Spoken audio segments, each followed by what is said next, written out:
Welcome to the Health Assessment and Exam course in the RN to BSN online program. My name is Sarah Davidson and I will be your instructor this summer. My nursing career began following graduation with my bachelor's degree in nursing in 1992 from the University of Arkansas for Medical Sciences in Little Rock. After graduation, I served in the United States Navy and worked in both medical, surgical, and mental health units. After taking time to grow my family, I returned to nursing as a part-time instructor at Arkansas State University, followed by 10 years as a full-time assistant professor in the AASN program on the West Memphis campus before returning to Jonesboro in 2016.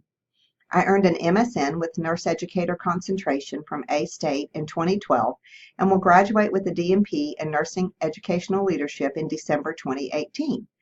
I'm currently the RN to BSN Program Director and also teach in the traditional BSN program as the Mental Health Clinical Coordinator. My husband and I live in Jonesboro. We have 5 grown children and 2 grandchildren. I can be contacted via email at sarahdavidson@astate.edu or by office phone at 870-972-2748. The best way to contact me this semester is by email. Leave a phone number if you would like me to call you back. My office hours are varied according to student request. I am looking forward to getting to know you this semester and hope you enjoy the course.